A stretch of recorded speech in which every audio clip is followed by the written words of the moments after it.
Hello, lovies. Today, here on Karma's Eye Psychic LLC Universal Spirit Podcast, we're going to be talking about my favorite subject of all time, which is astrology, of course, right? But today, we're going to rant about the earth signs. We're going to rant about Capricorn, Taurus, and Virgo. We're going to talk about some fun facts, some rumors, some non-facts, and overall just a little bit of fuckery, right? Because there's a lot of stereotypes that come with being a certain sign, and some of those things just aren't true. Some of those things are true. Some of the harder things to learn are true.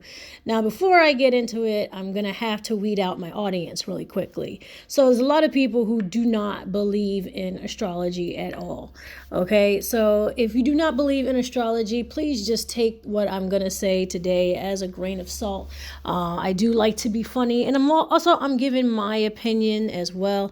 I do specialize in astrology, so I do know a lot of the facts. However, everyone is in fact an individual, and it is kind of bad or rude or a little distasteful to generalize. Now, why do I say that? Because I'm pretty sure there are a lot of Taurus listeners, and I do know generalization is one of your least favorite things. Now, am I right or am I wrong?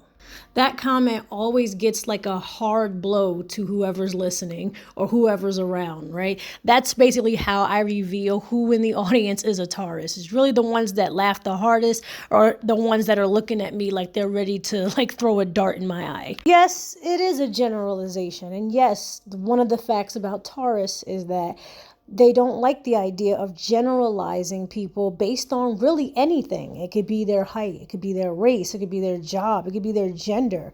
Tauruses like to see people as individuals and count them as such, where no matter what group anyone could fall into, that a person's abilities and capabilities and algorithms and basically equations are all in fact unique. This is one quality about Taurus that is, in my opinion, enviable, because they don't see, what they were told about the person. They see what you present to them. So Taurus is very, very difficult for them to fall to gossip, for them to fall for rumors, for them to fall for any kind of misconceptions about any situation or person based on what they've heard, unless they have actually encountered it themselves, experienced it themselves, or met the person themselves. The reason why I say it's enviable, because it takes a lot of brain power to really incorporate or, even acknowledge a person for who they are, regardless of very, very strong stereotypes and, cultural implications and, expectations. Taurus is, in fact, a deep thinker ruled by Venus, which also is ruled by Libra, which is an air sign. But when it comes to Taurus, this earthy Venus energy really gives off this really hot, passionate drive to figure things out for themselves. Okay, it's a deep thinking sign. This is why one of the stereotypes of Taurus is that they take so long to do things. Now, this is true. This is true, because being ruled by Venus, which also rules Libra takes a very long time to, one, get motivated, and two, execute a decision. With Taurus, it's no different. They are just more practical in their approach to things. In fact, their practicality can actually slow them down a little bit slower than Libra when it comes to overthinking a situation rather than just doing it. Another thing that comes to mind when it comes to talking about Taurus is also what we call bullheadedness or hard-headedness, where you cannot force a Taurus to do anything, especially when they feel like they're going to be forced. Once they get an implication that you are going to try some other means of manipulation, using power, strength, some kind of intimidation to get them to do something that they are very unwilling to do or even undecided to do, you are less likely to get that out of them. It could be behavior, it could be a task, it could be a way of thinking.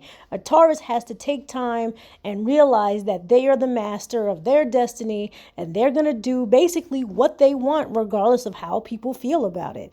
They don't really care about how you feel about what they do. This also leads to one of Taurus's negative aspects, one of their stereotypes of being potentially cruel. To the outside world, it would seem like cruelty when a Taurus would appear not to have feelings, or just stick to facts, do not engage in emotions or even consider emotions in a situation. They do come off as very cruel, very cold, and very unloving. But believe it or not, the flip side is it's precisely the opposite. A Taurus is very, very keen onto knowing when and where to apply emotions, even if they're the only one at the time not applying the emotions. Does this sound about right? Comment. Let me know. Let me know, because if this sounds dead on, let me know in the comments. If I'm wrong, let me know if you feel like I'm wrong, because like I said, this is based on my research, my experience, and my opinion. Okay, but I would like to know what your thoughts are when it comes to Taurus and their aspects. Also, keeping on the subject of cruelty, now this is the biggest stereotype in the zodiac when it comes to cruelty, which would be associated with the sign Virgo. Virgo being ruled by the planet Mercury, and yes, that's the planet of communication. And of course, when this planet goes retrograde, the entire world is fucked up for 3.5 weeks. Okay, and one thing Virgo has been known for in all its perfection and beauty and practicality is its non-shaking cruelty. Now, this cruelty can also be misinterpreted, just like Taurus, where it's like it's cold, you have no emotions, you are just wanting to be mean, when in retrospect, Virgo has a tendency to be cruel because cruelty allows perfection to exist. Let me back up and explain. So the sign Virgo, right? Perfectionist, just everything in the right place, making sure you thoroughly check everything, giving self enough time to be practical, human, emotional, and everything in a balanced way. But when Virgos wake up in the morning, there's always a goal to attain. Anything. It could be the smallest thing as I got to get to the mall. It could be the biggest thing saying that I got to make 100 sales today. In order for them to feel as though they have done their job for the day, okay, and sometimes obviously you cannot predict an entire day, a Virgo can be cruel as to get that objective done regardless, by any means and by all means, even if it is like completely dropping a phone call, not answering you immediately, leaving you out of it, so to speak, or even getting you out of the way somehow. Okay. Now, do I mean this in physical and violent means? No. However, some of our famous serial killers have been known to have done that in particular. Go do some interviews and watch some interviews of some Virgo serial killers. Considering their victims, most of them were basically obstacles in them trying to get a goal achieved. Okay, you do not want to stand in the way of a Virgo. But let's face it, on the flip side though, okay, a Virgo is very dependable, a very good friend, very understanding when other people aren't understanding you, because like I said, they have a very balanced way of living where their emotions, their finances, their physical health, all those things will be thoroughly put together. When one is out of balance with you, they totally understand it. They totally want to be there to, if possible, help you restore that balance.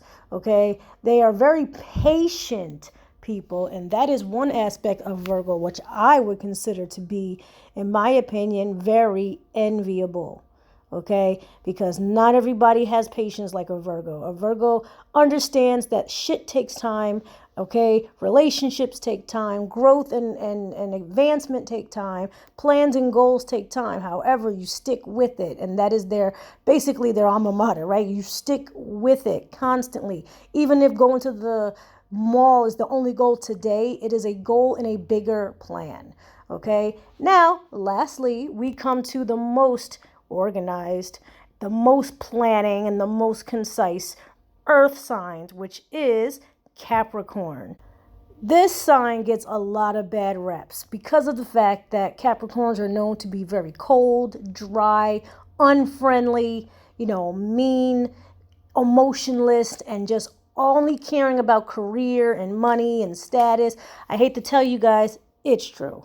I'm sorry, it's true. Because I myself am a Capricorn, and the one thing that Capricorns love to talk about more than anything on the planet is themselves.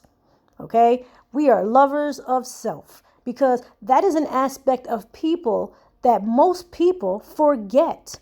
Okay? People want to love other people. People want to love money. People want to love, religion, or love this or love that. But Capricorn brings you back down to earth, being an earth sign, okay, being ruled by the planet Saturn, which is the planet of big business, money, order, punishment, judgment, karma.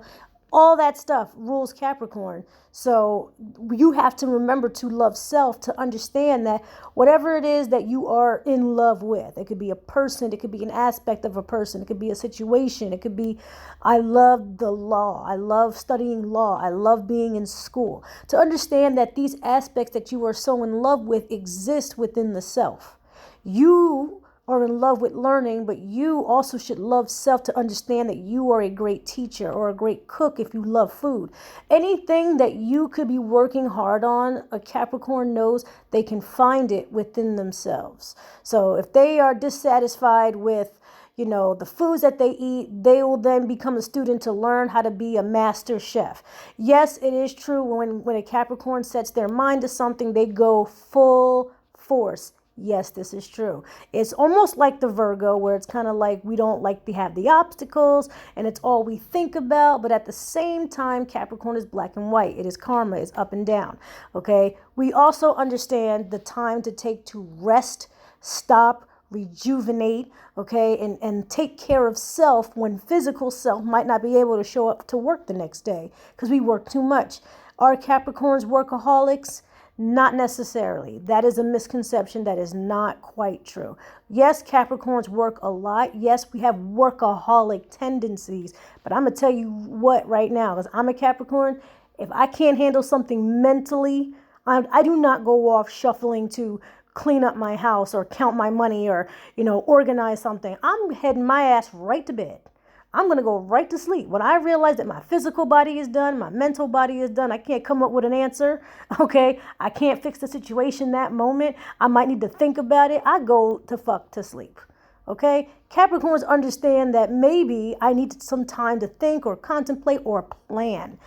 Capricorns are the best planners. They have long-term goals, and I'm not going to lie, guys. If one workaholic tendency is true about Capricorn, they'll spend a year planning something before they even execute it. Okay? Are all Capricorns cold? No. In fact, Capricorn is the known sign to have the best sense of humor, which I'm not sure if it's good, but it's actually true because it's the counterbalance to working so much, to then take time to laugh at self, to understand you can find amusement in self. I know this was a short podcast today. However, let me know how you feel about it. Let me know what you think about it. And if you agree or disagree with anything that I've said today. I know I didn't touch on things like relationships and love and money and all that other junk. Just doing a general, this is October. We're just ranting this month and we're ranting about zodiac. So those were the 3 earth signs, Capricorn, Taurus, and Virgo. Let me know what you think in the comments. Please like, share, follow, and subscribe. Find me on karmazaypsychic.com. Follow our podcast on Universal Spirit, and I will see you again later, lovies. Bye.